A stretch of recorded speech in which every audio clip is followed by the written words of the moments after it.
wiped I'm tempted out. to pause you here. Does Mahama knows anything about Red? Of course. He does? Why would he not?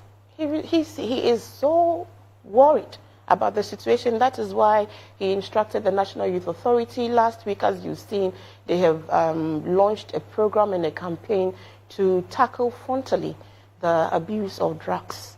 And it's also a very comprehensive approach because we need to deal with the supply, and demand routes and provide avenues and alternative.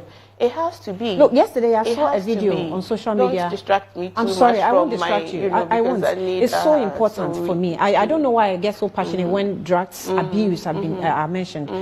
Someone shared a video on social media of these young men who wipe our windscreens, and I am so very scared of those guys. So sorts of something when I get into traffic. And this guy, see that some are users. Yeah, this guy was on a windscreen wiping, and he started sleeping or dozing. I don't know what he was doing. Wonnim Red.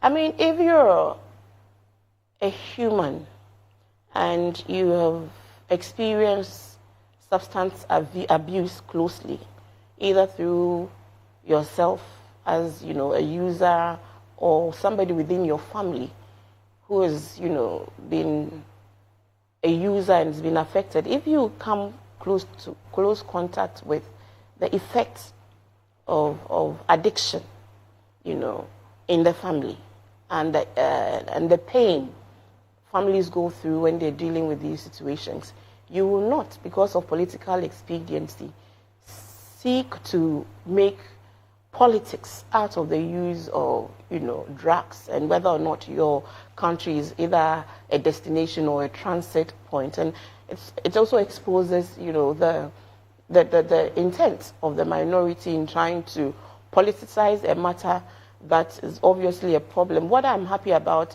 is the fact that this country and the leadership of His Excellency John Dramani Mahama is declaring a zero tolerance to the issue of drugs, and whether or not Ghana will remain a transit route or a destination. And that is why, recently the intelligence is working, and we are all of a sudden busting,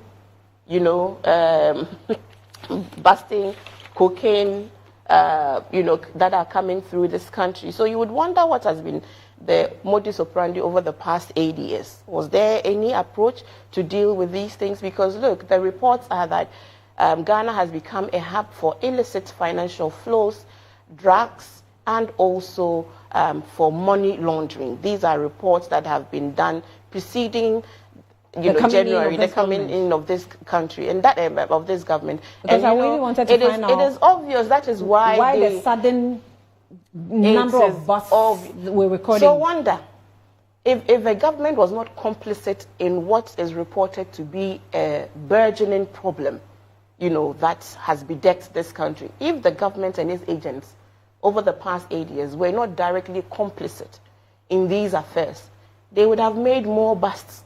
So how come within the first 3 months, because of the laissez-faire attitude and the complicity of those who should guard, our borders, that is how come Ghana has become a safe haven for illicit financial flows. So you even look at the skyline of Ghana and see all of these big commercial properties that are coming up that nobody is renting. Where is that money coming from?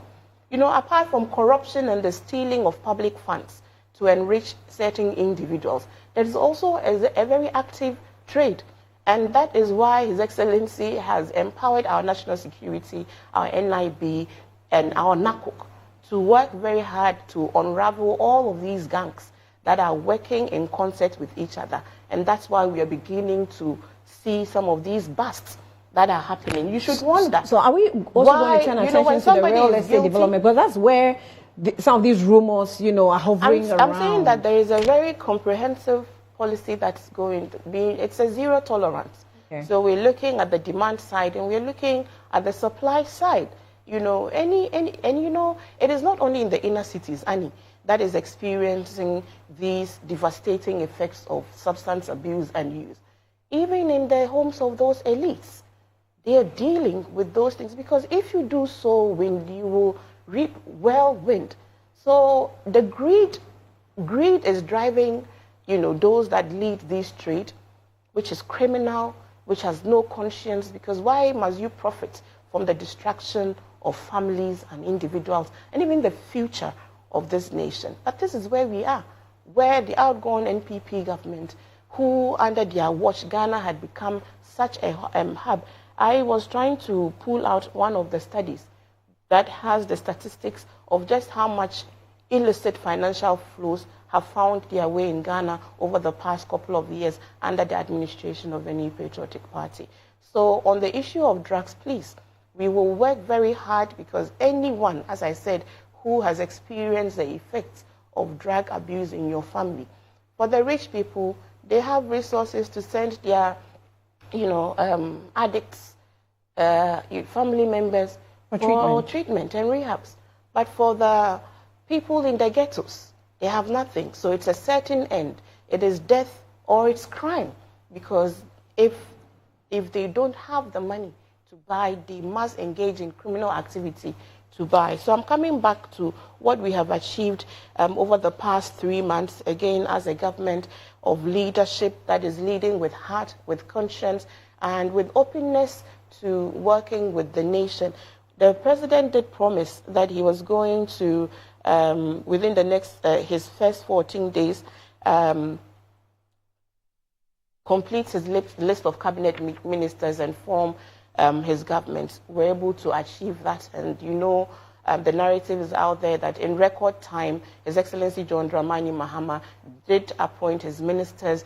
They had record vetting, and they were sworn in record time, and many of them have since hit the ground running. We needed to do that because we had put for ourselves some huge targets that we wanted to communicate back and report to the people of Ghana by our 120-day, mark. So people really needed to be in office and to start work. And if you see from what is happening so far across various ministries, work is certainly in earnest. We also promised a lean and efficient government. That has also been done, and it's also a process, and we would continue to ensure that appointees, exude prudence in the use of public funds and even in their behavior and interaction with, their publics in terms of the people of Ghana. Amongst some of the economic things we wanted to do was to hold a national economic dialogue. You know that process was comprehensively done. It was a beautiful ceremony.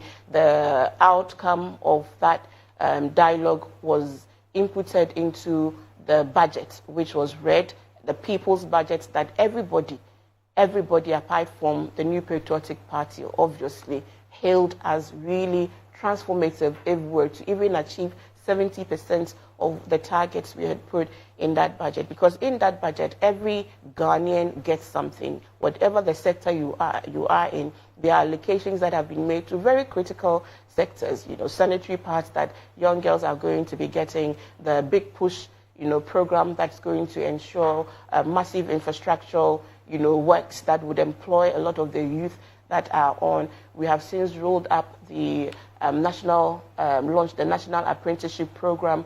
There's also the Ejumawura project that's going to give young entrepreneurs some seed capital to work. If you look at how the agencies like GEA, Ghana Enterprise Agency, is working, like Maslock across the country, NPA, the energy sectors, the record time with which one of the most comprehensive consultative processes towards a policy and eventually a law, which is the Gold Board, under the leadership of Sami Jemfi. If you just watch the trajectory of actions and activities that has given us one of the most, broad-based policies that all stakeholders seem aligned, but for the few that, for political reasons, continue not to be aligned to the future of it. So we have done all of these things. The economic dialogue has happened.